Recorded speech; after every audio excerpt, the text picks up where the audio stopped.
Welcome to Toastmaster Time, the show that has everybody laughing.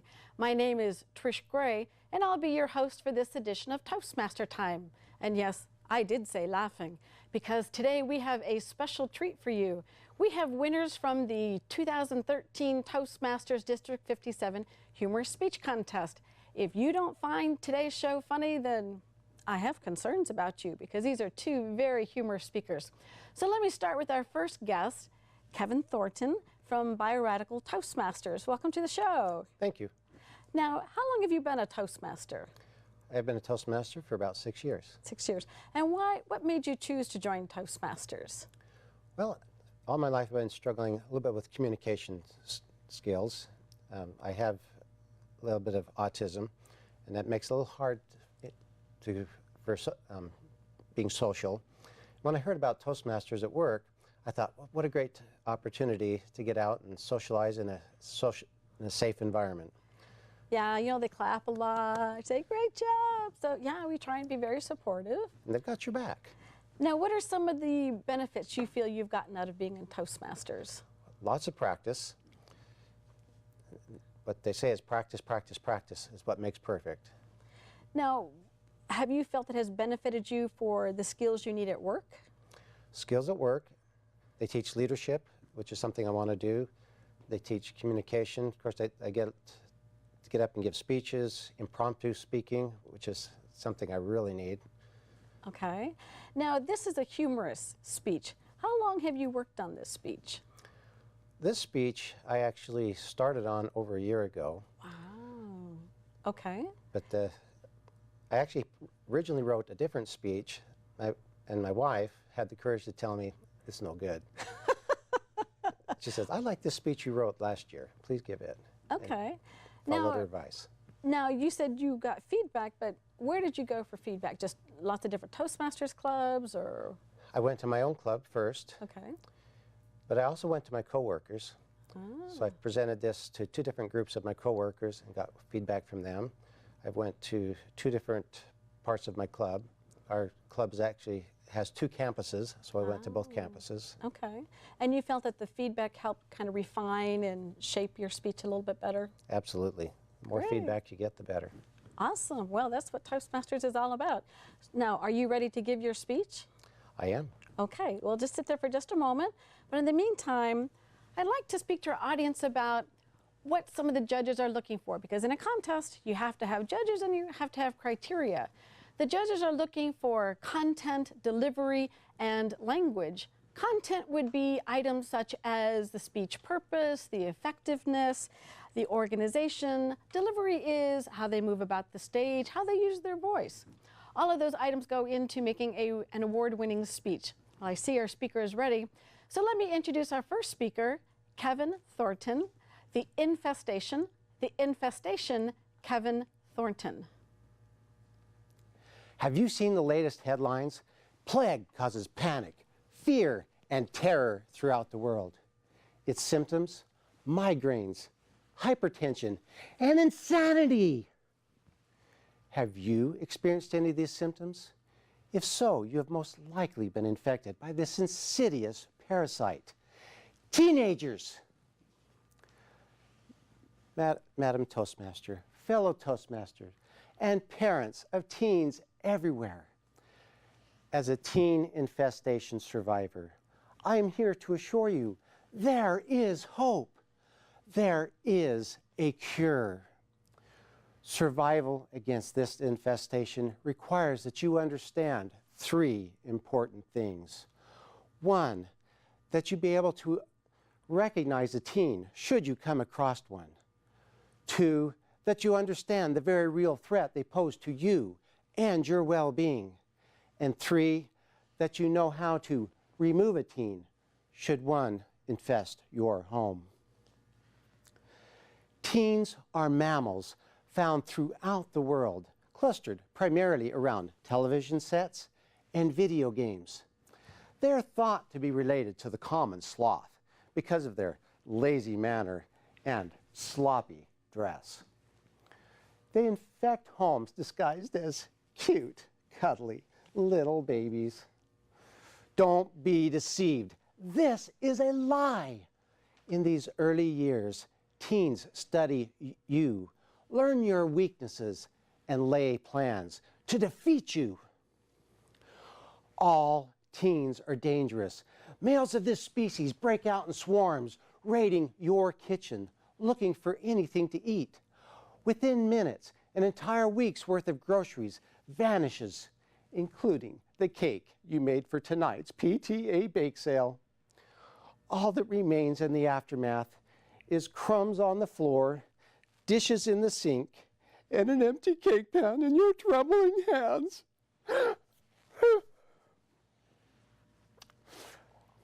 Females of this species are even more dangerous.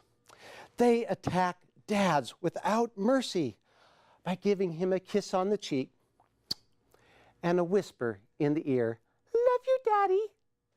He is instantly hypnotized like a deer in the headlights. Now, as her minion, he hands over his hard-earned cash. She is off to the mall. Teens are used to getting exactly what they want, even if it means blackmailing mom and dad for that new car they're after. They do it by signing up for every possible extracurricular activity: baseball, basketball, band, student government. Dad, take me here. Dad, take me there. Dad, Dad, Dad, Dad, Dad, Dad, Dad. Sorry. You don't know if you're coming or you're going. Then they strike. Dad, if you just give me keys to a car of my own, this will all stop.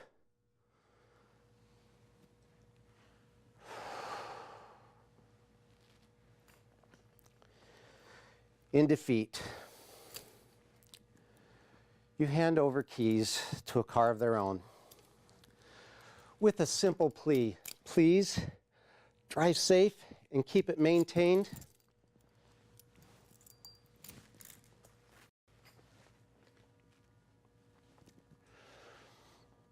Another goal of the teen is to ensure that you do not sleep through the entire teen period of life.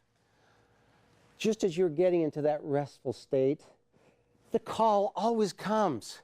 Mom, Dad, the car stalled on me. I need you to come tow me home. Being the dutiful parent that you are, you go off to rescue your wayward teen.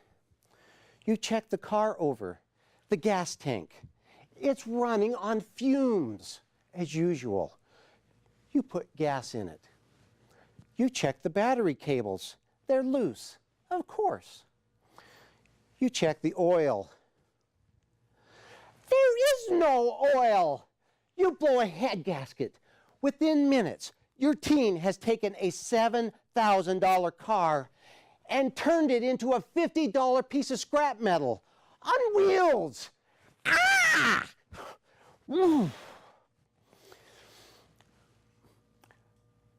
Somewhere in their 18th year, parents develop a resistance to this teen infestation and desire to remove it from their home.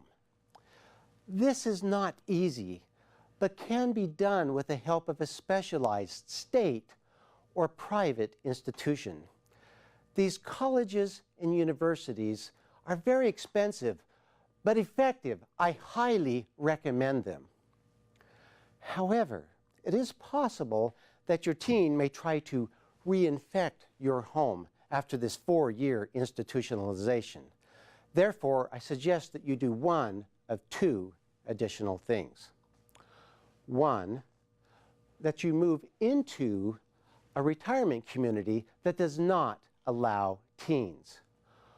Or two, that you move out of state and do not leave a forwarding address. In conclusion, you now know that teens are found throughout the world and that they pose a very real threat to you and your well-being. However, now that you know how to recognize a teen and know how to remove a teen from your home, you are on the road to a healthier, happier, teen-free way of life.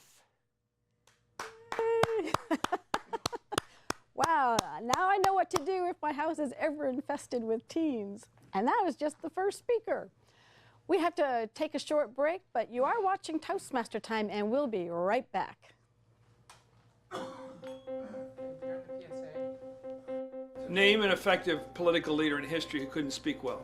Mr. Gorbachev, tear down this wall. There aren't any. Because when it comes to a disease, Freedom requires leadership, and leadership requires oratory. You have to speak to be heard. I have a dream. It's all about personal growth and guts. Never give in. Never, never, never.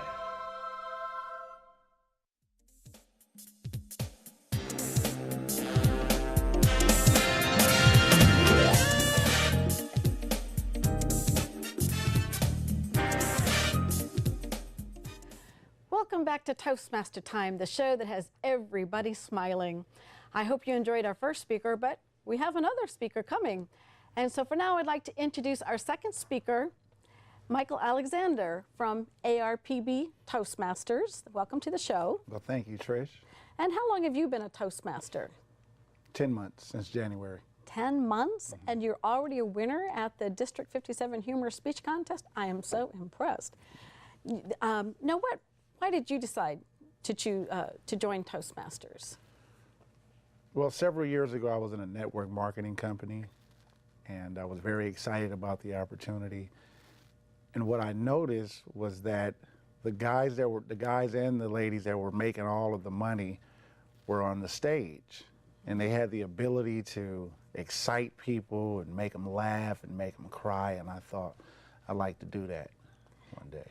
And have you felt that being in Toastmasters has helped you work towards those goals? Absolutely. Oh, now what are some of the benefits you feel you've gotten out of Toastmasters? Well, the ability to get up and stand in front of a crowd and speak. At one point in time, I didn't think I'd ever be able to do that. Wow, because at the contest, there were, what, 200, 300 people in that room, so you must have gotten over your fears. Yeah. Did a pretty good job. Yeah. Somewhat. Somewhat, oh, okay. I'm still working on it. Now, Kevin talked about getting evaluations, and that helped him. How do you feel? Have you felt that those have been helpful to you in Toastmasters? Absolutely. Now, you went to several different clubs. I know you came to my club and practiced your speech. Yeah. How many different clubs did you visit when you practiced your speech? Well, it seems like I took a tour of the whole Bay. About 7 or 8 different clubs. Okay. Yeah. And what kind of feedback, or how did the feedback help you? The feedback was, well, when I first made the speech, I thought it was a pretty good speech. And someone suggested that I go to your Toastmasters to get some feedback. And my ego kind of kicked in a little bit. I said, what are they going to tell me? This is a great speech.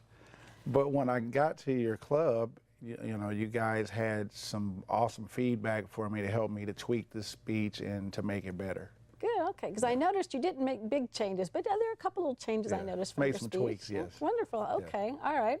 Now, are you ready to give your speech? I am. Okay, so sit there for just a moment. And in the meantime, I'd like to let our audience know about all the different types of contests that Toastmasters has. Perhaps you don't feel comfortable giving a humor speech, but we have lots of contests. We have the inspirational speech in the spring, and the winner of that actually goes on to be crowned the Toastmasters World Champion of Public Speaking. We also have table topics for impromptu speaking, as well as an evaluation contest. Whatever your comfort level is, we have a speech that you can do well in. I see our speaker is ready, so let me go ahead and introduce our second speaker. We have Mike Alexander, One Saturday Morning, Mike Alexander. Most of my life, I've had a secret. And that secret has been a major source of frustration, humiliation, and pain. And so naturally, I'm going to share it with you. Now, my shame is that I was never really good at sports. Now, see, you're looking at me like, that's it? That's not a big deal. Lots of people aren't good at sports. But listen, when you're 6 feet 4 inches tall and you have orangutan arms, people place expectations on you. And it was the expectations that caused me to join the basketball team when I was 11 years old. And we had a big game one Saturday morning. And by the fourth quarter, we were down by 2 points with 20 seconds left to go in the game. I stole the ball, I drove it to the basket, and it went in. Man, I started feeling like Magic Johnson. I was pounding on my chest. I raised my arms in victory. We're number one.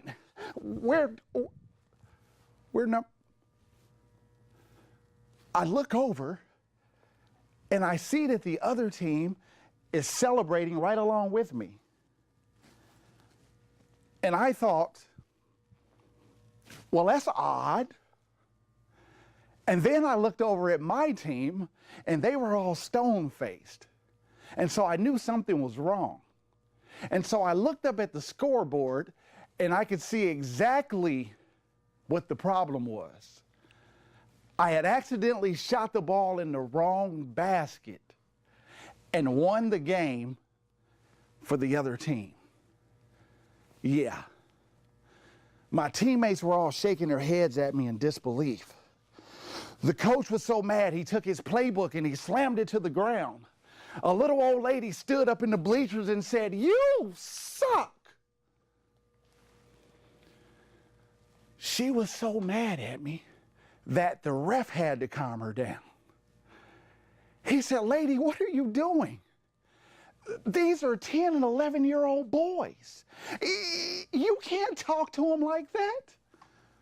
She said, "I'll talk to my grandson however I damn well please." Now, you know it's bad when your own grandmother thinks you suck. Turn to your neighbors and say, "Well, yeah, that's bad." So that ended my basketball career. A couple of years later, my dad talked me into playing football. And they threw me into the game. The quarterback called the play. The center snapped the ball. The quarterback scrambled in the pocket. I take off running. I fake to the right. I cut to the left. I see the ball. I'm open. I missed. Now, it was embarrassing the way that I missed. And thank God they didn't have YouTube back then. But I'm going to show you exactly what it looked like. Now, keep in mind that I don't share this story too often because it really was embarrassing. But we're all family here, right? And I'm safe here, right? Okay, so I'm going to show you exactly. Now, those of you at home, are you paying attention? Okay, I don't want you to watch me too close and try and steal my moves. I'm watching you, I can see you. Okay.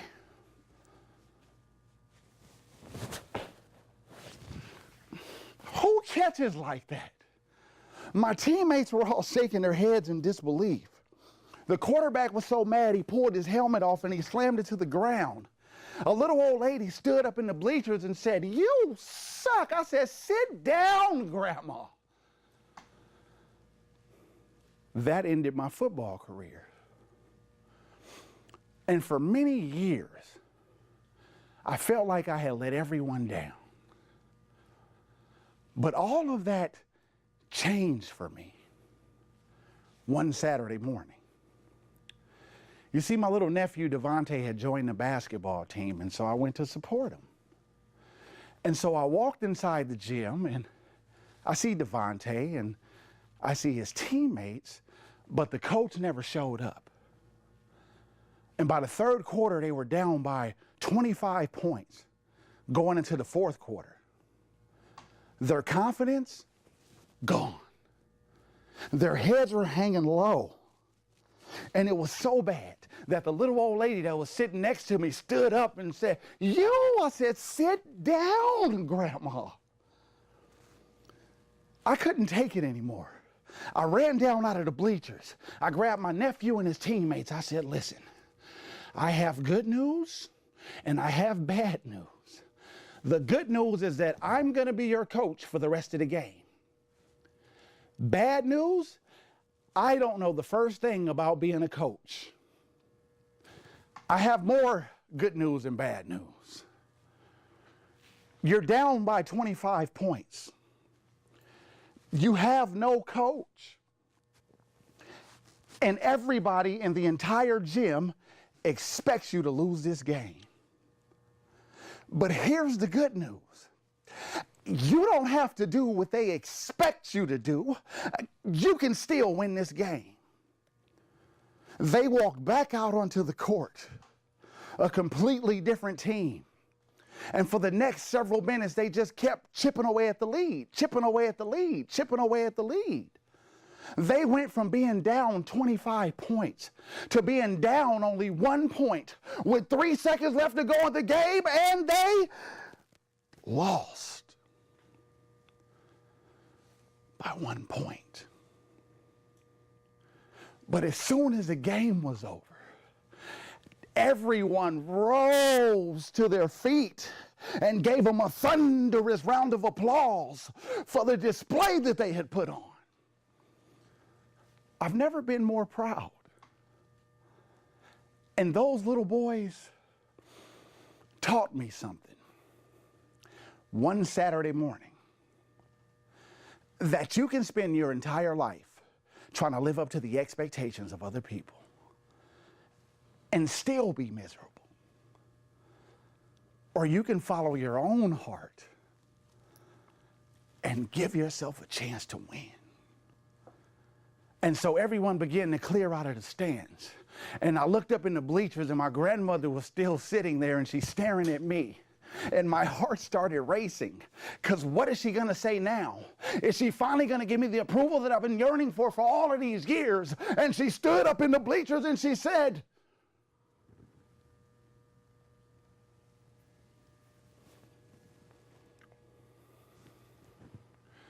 and I said, "Thank you, Grandma. Now sit down."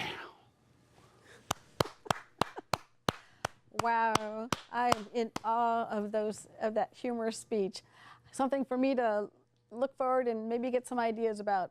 But now we have to take a short break. You are watching Toastmaster Time TV, and we will be right back.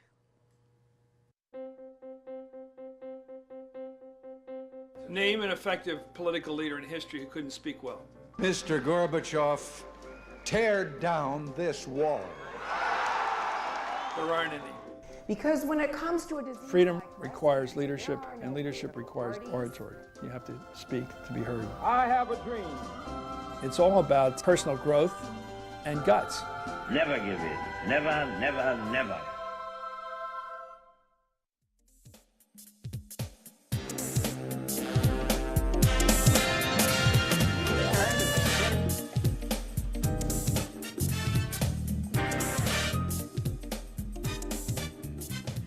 Welcome back to Toastmaster Time, the show that has everybody grinning. Well, you better be grinning after those two speeches, because I certainly am. Well, we have a few minutes, so I'd like to spend a little bit of time with our speakers and steal some of their secrets, so you can listen in too, audience. So, Kevin, you use some different characters, like your daughter and your son, or how do you add those in, or how do you add, the humor into your speech? Well, the thing with humor is you want people to be able to feel that and make it relatable. With my daughter, I wanted people to feel that father-daughter relationship and how that builds. Well, daughters are always so sweet. So the way she comes across to me is through that sweetness. Always wants to give me a kiss when she wants to get money. So, I love you, Daddy. That's just the way teenagers are. You always know when they want money because they're nice to you. Yeah, I saw you reach in your pocket for the money. I recognize that. Okay, so that's how you let us know that it was your daughter who was talking, and you gave her certain characteristics. Yes. Now, in your case, Mike, you had your grandmother, who was a very pivotal part of your speech. Mm-hmm. Now, I noticed that you didn't. Now, Kevin was doing a little bit of a voice, but you were not. How, for example, show us how you put into your speech that we knew it was your grandmother. Well, that's a great question, and there are different ways that you can let the audience know who's who. You can do it with dialogue, I choose to do it with posturing. So if it's a little old lady, it's like, you know. Yeah, I recognize that finger. Yeah. Okay. Now, what do you feel are some of the ways, because we talked about exaggeration a little bit earlier. So, for example, how are some of the ways that you add exaggeration into your speech?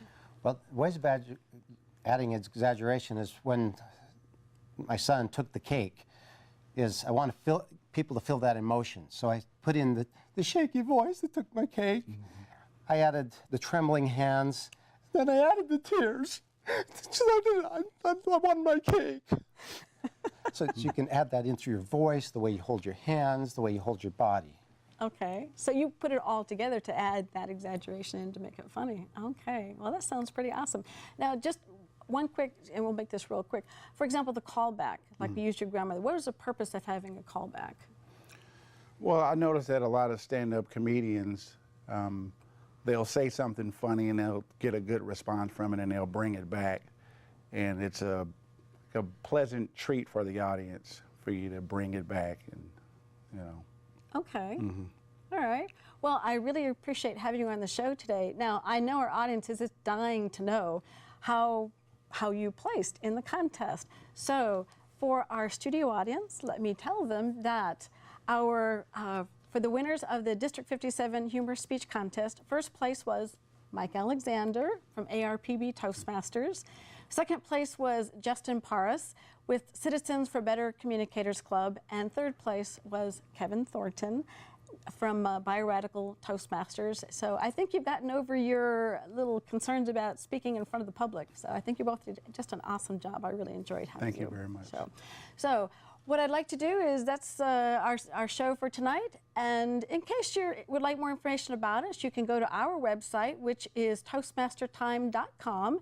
We are sponsored by Toastmasters District 57. There you can find out local events in the San Francisco East Bay area. Their website is d57tm.org. If you'd like information about Toastmasters in general or where to find a club near you, you can go to Toastmasters International, that is toastmasters.org. I'd like to thank both of our guests for tonight. We had Kevin Thornton and Mike Alexander. My name is Trish Gray. I was your host for tonight, and we want to have a great big thank you to all of the volunteers here at the Media Center in Palo Alto, because without them, we don't have a show. They've been just wonderful with us. That's our show. So remember, join Toastmasters and keep talking and keep laughing. That's Toastmasters for you.